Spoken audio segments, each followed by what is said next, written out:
Did you know that Universal Studios Japan in Osaka is Asia's most popular theme park and the third most popular in the world? It draws around 16 million visitors on an annual basis thanks to its unique mix of Hollywood magic, crazy thrill rides, and a year-round seasonal events. It goes without saying that a visit to the Universal Studios Japan is an absolute must when you're in Japan, but if you're anything like I was when I first went, you would have plenty of questions, such as when is the best time to go to avoid crowds? Why do you need to buy so many passes? Specifically, what is an express pass and do I need it? Should I or shouldn't I stay within the studio grounds, and much more. And that's why I thought I'll do a video to answer all of those questions as well as share some of the mistakes that I made so that you don't, some tips and tricks to help you make your day at Universal Studios Japan as efficient as possible, as well as how to save some money while you're at it. It is my goal that by the end of this video, you will have everything you need to navigate yourself at Universal Studios Japan like a seasoned pro. And so without further ado,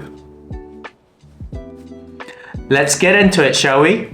Let's start with exactly how you're going to get to Universal Studios Japan, as it's not located within central Osaka. The easiest way to get there would be by train. Simply hop on the JR Osaka Loop line at Nishikujo Station, then transfer to the JR Yumisaki line and ride just a few minutes to the Universal City Station. And if you're a tourist like myself, you would most probably be staying around the Namba area, aka around Dotonbori. It will take you around 20 to 30 minutes to get there. But you're going to want to get your tickets well before your trip and not on the day itself. After all, this is a highly popular destination. Universal Studios Japan passes become available 2 months prior to your visit date. For example, if you're planning to visit on the 20th of November, you want to be checking for passes on the 20th of September. But I have to confess that I was initially overwhelmed by the sheer amount of passes available. Like, why are there so many types? Don't I just need one? This is all you need to know. The passes can be divided into 2 classes: the general studio pass and the array of express passes. Now, you can already enter Universal Studios Japan with a studio pass, but wait times for popular rides on most days can be up to 3 hours long. So apart from having to spend your entire day queuing, you would most likely only be able to get on maybe 1 or 2 rides on the day of your visit. And so if you want to be able to cover most or all of the popular rides within a day, you're going to need to get an express pass as well. And that leads quite nicely into this next section, which is an Express Pass 101. You may have noticed that there are quite a few express passes. How are they different and what are all these numbers about? And so the Express Pass does exactly what you think it's going to do. It basically allows you to skip the normal queues and join a much shorter queue to get into rides faster. I had an Express Pass 7 and I think the longest I waited for a ride was around 10 to 15 minutes. And the number that you see at the end of the Express Passes, by the way, basically tell you how many rides you get priority access to. So Express Pass 7, for example, gives you priority access to 7 rides, Express Pass 4 to 4 selected rides, and so forth. Each Express Pass will explicitly state the rides that are included in the package, as well as, and this is important, the exact times you need to be at the selected rides within the package. Let's use Universal Express Pass 7 Minecart Selection here as an example. This Express Pass gives me priority entry to 7 rides. You don't have to worry about the ones at the bottom that don't say time designated, as you can ride those anytime. Focus on the 5 that are time entry, which means you'll be assigned specific times that you need to take the ride at. Which means if you're not there by the specified time, you will essentially lose priority access to the ride. And by the way, you will still need to get a studio pass to use with the Express Pass. But the Express Passes are so expensive, Steve. Should I get it? Is it worth it? Now, I'm not going to even lie, the Express Passes are quite expensive. But I can only share from my own personal experience. I got the Express Pass 7 and I don't think I would have been able to cover all of the major rides within the span of a day without it. And by this stage of the video, you're probably already thinking what I'm thinking, which is, what are your options? And so in this next section, I'm going to cover about 5 or 6 different tips and tricks to help you save money and make the most of your time at Universal Studios Japan. Hey guys, it's Editing Steve here, realizing that I've yet again forgotten to introduce myself. And so if you're a subscriber to the channel, welcome back, happy weekend, and thanks for spending it with me. I hope you're finding value in this video so far. And if you're new to the channel, why hello there, I'm Steve from the Fat Life Project. I'm an early retiree who spends a lot of my time traveling, and this channel is full of travel guides just like the one that you're watching right now that is going to help you navigate yourself in cities around the world like a seasoned pro. And so if traveling is your vibe, definitely subscribe so that we can go on more fat travel adventures together.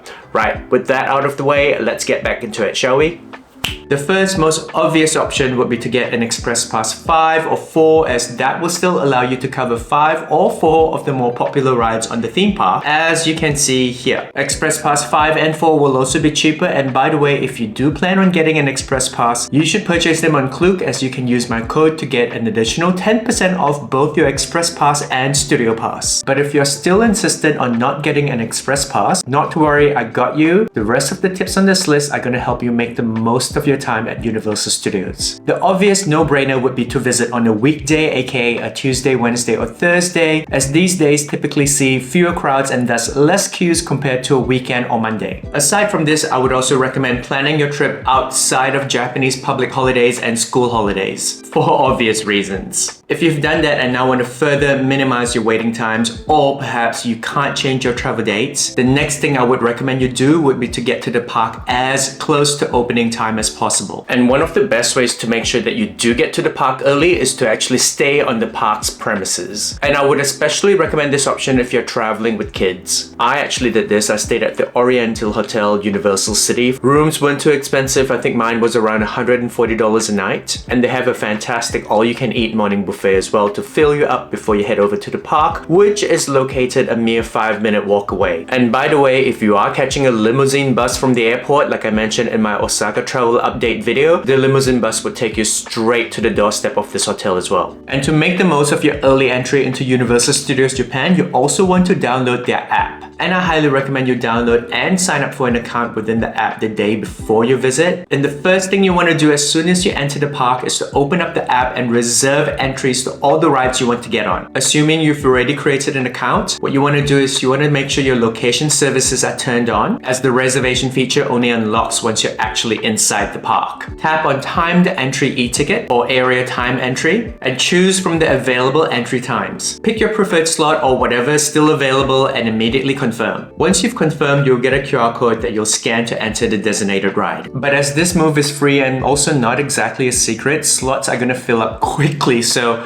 make sure you do this as soon as you enter the park. Apart from this wonderful reservation feature, there are also plenty of other features on this app that I think you're going to like, including being able to see real wait times for all the rides across the park and a map of the entire park with a little dot that shows where you are, so you can easily navigate yourself around and also easily locate where all the rides are across the park. It is a pretty darn huge park, and so this map was such a lifesaver when I was there. Right, you've now entered the park. Let's now talk about some things you need to know on the day itself. The first thing you need to know is that you cannot exit and re-enter the park, and so if you're going to be there for the entire day, and you will, make sure you bring in everything you need with you, which can be interesting, especially if you're with family and your kids. Another thing you probably want to know is that once you've checked in via the gate, there is actually a whole set of lockers here that you can use. Especially important if you've brought like a change of outfit, which you will need for some of the which you will need as you will get wet on some of the rides, or if you're traveling as a family and just need some place to store all your baby stuff.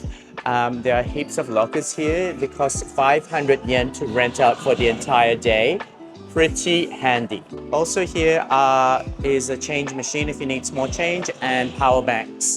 And as you'll be there for the entire day, you're gonna need food and drinks. You're not allowed to bring in food and drinks from outside, but there are plenty of restaurants across the park, and you'll be glad to know that you can pay for all of them using your credit card if you don't have cash on you. Again, you can use the handy USJ app to locate where all the restaurants are. Last but not least, and I learned this on the day, if you are planning a return trip to the Universal Studios Japan, you can actually upgrade your studio pass to an annual pass. Simply pay for the difference on the day itself, and you can perform this upgrade at the guest services before you leave for the day. Don't get me wrong, Universal Studios Japan is freaking amazing, but Osaka has so much more to offer than that. And if you're looking for some itinerary ideas, you may wish to check out my 4-day Osaka itinerary video containing absolutely everything I think you should see, eat, try, and do in this wonderful Japan city. I'm gonna link that video at the end of this video so that you can check that out next. Also linked at the end of this video is my Osaka travel update video, which contains all the new spots that I visited on my return trip, including the brand new Osaka Timeout Market, a wonderful Japanese breakfast spot, and one of the best secret bars I've been to in Japan so far. I do hope that you found value in today's video, and if you have, don't forget to like, comment, subscribe, share, all the good things that you know are going to appease those holy YouTube algorithm gods, but much more importantly, will just make my day as a content creator. Specifically, if you do have a comment or feedback for me, drop me a comment in the comment section, as I do love hearing from the people who take time to watch my videos. And if you got to this point of the video, thank you so much for watching. I know I say this every single week, but that's only because I mean it when I say it means absolutely everything. I do hope that you have a fantastic day ahead, or that you've already had a good day. As always, I'm gonna see you real soon in the next video. Ciao!